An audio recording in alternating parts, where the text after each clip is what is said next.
મિત્રો, ધોરણ 8 સામાજિક વિજ્ઞાન પાઠ 6 એના વિશે આપણે અગાઉના લેક્ચરમાં એમસીક્યુ જોયું હતું, એક બે વાક્યમાં જવાબ જોયા હતા, એની માહિતી મેળવી હતી. હવે આપણે આગળ નીચેના પ્રશ્નનો જવાબ આપો, એટલે કે મોટા પ્રશ્નનો જવાબ છે એના વિશે આપણે માહિતી મેળવવાની છે. પહેલો પ્રશ્ન છે, અંગ્રેજોએ કરેલા સુધારાઓથી અંગ્રેજ શાસન અને ભારતના લોકોને કયા કયા ફાયદા થયા?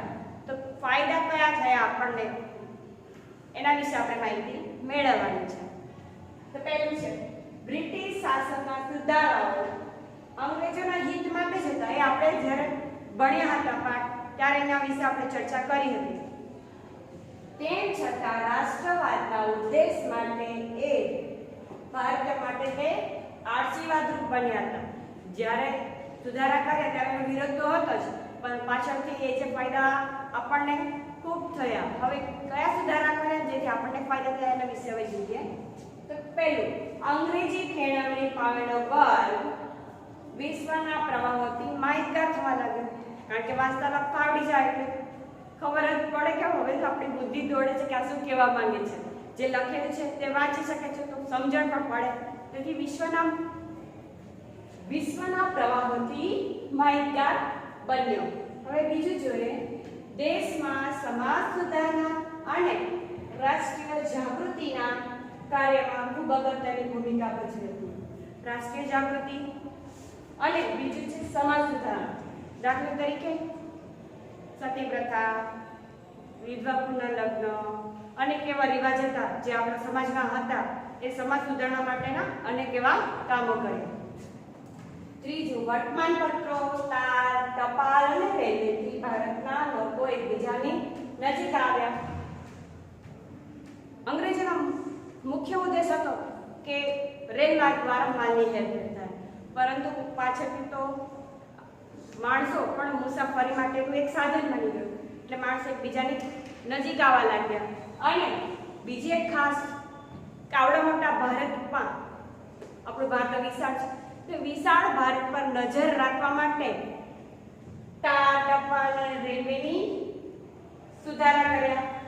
અને એના નવી લાઈનો નાખી. તાર, ટપાલ જે ઇંગ્લેન્ડ અને ભારત વચ્ચેના તાર વ્યવસ્થાની શરૂઆત થઈ અને એના કારણે ભારત પર નજર પણ રાખી શકાતી હતી. એટલે બંને પણ ફાયદા થયા. માણસો એકબીજાની નજીક આવ્યા અને નજર પણ રાખી શકતા હતા.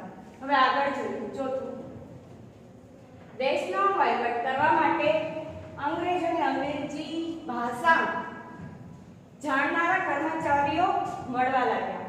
અંગ્રેજોને અંગ્રેજી શિક્ષણ આપવાનો એક જ ઉદ્દેશ એ પણ હતો કે પોતાની જે કારકુન જોઈતા હતા તે મળવા લાગ્યા હતા. અને અંગ્રેજી ભાષા જાણતો હતો, તેથી તે બોલી પણ શકતો અને સમજી પણ શકતો હતો. આ લોકો એટલે અંગ્રેજો લોકોને એ પોતાની ભાવના હતી એવી કે અમને ક્લાર્ક મળે. એ ભાવના સાથે જ અંગ્રેજી કેળવણીની શરૂઆત કરી પોતાના હિત માટે. હવે પાછું જોઈએ, રેલ માર્ગની માલની હેરફેર સરળ બની હતી. હવે છઠ્ઠું જોઈએ, શિક્ષિત ભારતીયનો સ્વાતંત્ર્ય માટે રાષ્ટ્રવાદી માનસ ઘડાય. હવે આપણે સીધી જ વાત કે સમજી શકીએ કે માણસ વાંચતા લખતા થઈ ગયો એટલે એની સમજણ શક્તિનો પણ વિકાસ થયો. એટલે અંગ્રેજોનો જે અંદર મનમાં જે ચાલી રહ્યું હતું કે ભારતને કેવી રીતે પોતાની જકડમાં રાખવા, એ બધું ધીમે ધીમે સમજાતું હતું. તેથી આપણી પ્રજાને એ પણ સમજવા લાગે કે અમે ભારત દેશના વાસીઓ છીએ, અમે એક ભારત દેશ છે. ભલે કોઈ પણ કોમના હોય, કોઈ પણ જાતિના હોય, પણ અમે ભારત દેશના છે. એટલે કે રાષ્ટ્રવાદી માનસ ઘડાયું. ભારત દેશ પ્રત્યે માન વધ્યું કે અમારા દેશમાં આવીને આ લોકો અમને જ ગુલામ બનાવી જાય. આ નફરતની જ્વાળા થવાથી રાષ્ટ્રવાદ એટલે રાષ્ટ્ર પ્રત્યેનો પ્રેમ જાગૃત થયો. હવે સાતમું જોયું, અંગ્રેજોએ દેશમાં સમાજ સુધારણા અને રાષ્ટ્રીય જાગૃતિ માટે અગત્યની ભૂમિકા ભજવી હતી. આ બે વાર આવેલું છે, તમે એકવાર લખજો. આઠમું, પાછળથી દેશમાં અંગ્રેજી શિક્ષણ વિરોધી વલણો જન્મ્યા. તેના પરિણામે દેશમાં બુનિયાદી શિક્ષણ અને રાષ્ટ્રીય શિક્ષણના નવા સ્વરૂપોનો વિકાસ થયો. આપણા ગાંધીજી તો એવું જ કહેતા હતા, અંગ્રેજી શિક્ષણ એટલે ગુલામીની કેળવણી.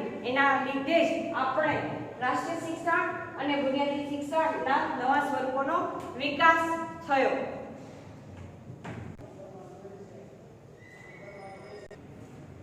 પ્રશ્ન 2, વિલિયમ બેન્ટિકે કયા કયા સુધારાઓ કર્યા? તો પહેલા તો વિલિયમ બેન્ટિક એક ઉદાર વિચારસરણી માણસ ધરાવતો હતો અને તેને નીચે પ્રમાણે સુધારા કર્યા છે. આ વિલિયમ બેન્ટિક છે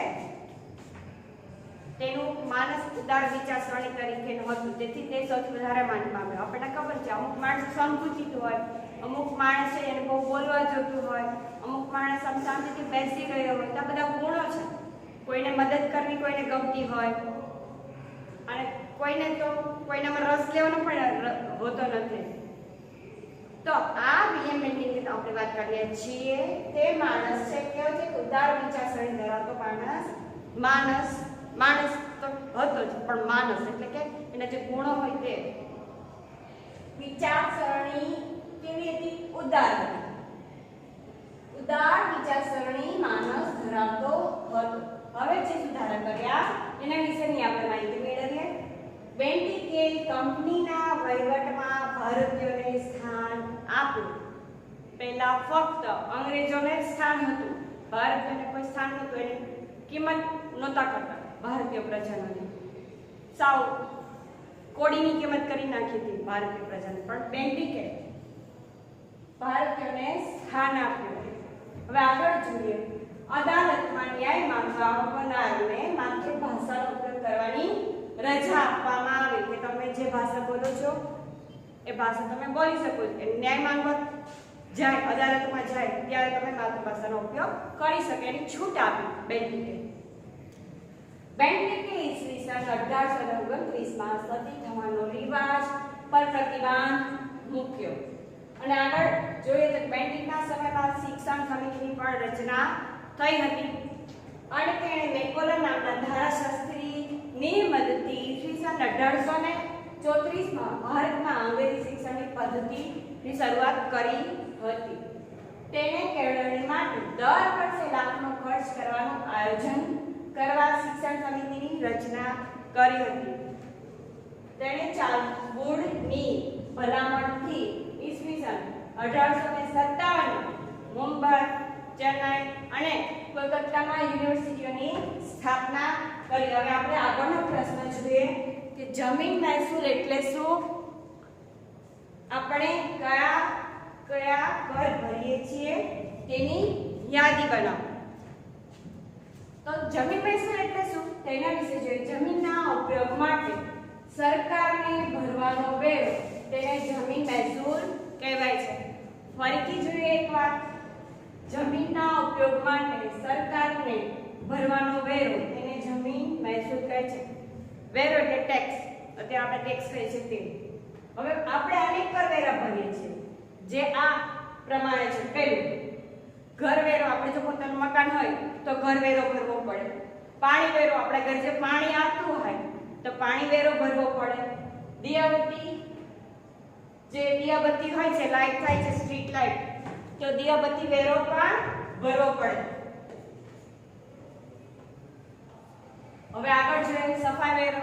આપણે જ્યાં રહીએ છીએ ત્યાં ખબર જ છે કે સફાઈ કામદારો આવે છે તો સફાઈ કરે છે આપણી આજુબાજુ, તો એ સફાઈ વેરો.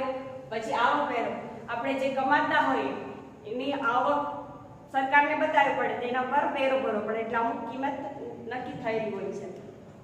હવે આગળ જોઈએ વેચાણ વેરો. આપણે કઈ વેચતા હોય વસ્તુ તો વેચાણ વેરો પણ ભરવો પડે.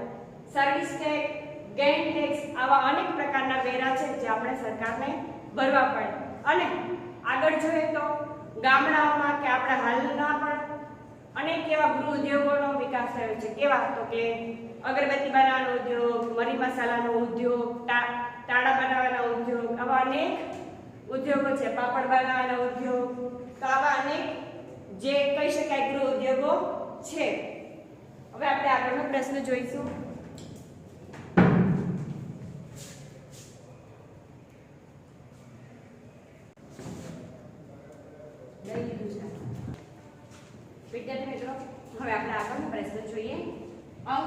સરકારે ભારતમાં શા માટે રેલવે તાર ટપાલ વ્યવસ્થા શરૂ કરી? તમને એક કારણ તરીકે પણ પૂછાઈ શકે, પ્રશ્ન જવાબ તરીકે પણ પૂછાઈ શકે. જવાબ જોઈએ, ઔદ્યોગિક ક્રાંતિના કારણે. હવે માણસની પરિસ્થિતિ પ્રમાણે થોડો ફેરફાર કરવો જ પડે છે. હવે અંગ્રેજોને એવું લાગે છે કે અમારે ફેરફાર કરવો છે પોતાના લાભ માટે, એટલે ઔદ્યોગિક ક્રાંતિ તરફ પડે છે. ત્યારે ઔદ્યોગિક ક્રાંતિના કારણે કારખાનાઓના ધમધમતા રાખવા, માલની હેરફેર માટે અને વાહન વ્યવહાર, સંદેશાની માંગને પહોંચી વળવા નવા યંત્રોની શોધ થવા લાગી. હિંદમાં પણ તેનો ઉપયોગ કરવામાં આવે તો આપણા વેપારને લાભ મળશે, તેમજ લશ્કરી અંકુશ પણ રાખી શકાશે. આ પ્રકારના હેતુથી જ ભારતમાં રેલવે શરૂ કરવામાં આવી અને ટપાલ તાર સંદેશાથી માહિતીની આપણી થઈ શકે અને એકબીજાની નજીક આવી શકાય તથા વિશ્વના પ્રવાહોથી માહિતગાર થઈ શકાય. તે માટે તેને ટપાલની વ્યવસ્થા કરવામાં આવી હતી. મુખ્ય મુદ્દો શું છે કે પોતાને માલની હેરફેર માટે અને આપણા ભારત ઉપર નજર રાખવા માટે અને સંદેશા આપણે કરી શકાય ભારતથી ઇંગ્લેન્ડ સુધી, એ માટે થઈને જ તાર વ્યવસ્થાની વ્યવસ્થા કરવામાં આવી હતી. હવે આગળ જશે તો ઔદ્યોગિક ક્રાંતિના લીધે તો અનેક એવા નવા સાધનોની શોધ થઈ હતી આ લોકોના સમયમાં, એટલે કે અંગ્રેજો એ સમયગાળા દરમિયાન. હવે જોઈએ આગળનો પ્રશ્ન, ભારતમાં ઉત્પન્ન થતો માલ ભારતમાં જ શાથી મોંઘો પડવા લાગ્યો? તો હવે એક કારણ પણ છે કે એનું કારણ શું છે કે ભારતમાં મોંઘો પડવા લાગ્યો. હવે આપણે જ્યારે પાઠ ભણતા હતા ત્યારે જોયું હતું કે ભારતમાં અનેક ચીજ વસ્તુઓની માંગ હતી. ભારતમાં આપણા જે માલ સામાન હતો વિદેશોમાં ખૂબ જ માંગ હતી. હવે આપણે જોઈ ગયા કે કઈ માંગ હતી ચીજ વસ્તુઓની. હવે હું નહીં બોલું, ખબર છે તમને, એટલા માટે. તો આ ઇંગ્લેન્ડમાં બનતો માલ ભારતમાં આવતો, પરિસ્થિતિ બદલાઈ ગઈ કે આપણી ચીજ વસ્તુઓ વિદેશોમાં જતી, પણ અંગ્રેજોના કાળમાં પરિસ્થિતિ ઉલટી થઈ ગઈ. આપણે પરિસ્થિતિ પાયમાલ કરી નાખી અંગ્રેજોએ. એ આપણે પાઠમાં ભણી ગયા હતા કે આપણે જે ઢાકાનો મલમલ છે એ દુનિયાભરમાં વિશ્વ પ્રખ્યાત એવું કહી શકાય, એટલું મલમલ કાપડ હતું.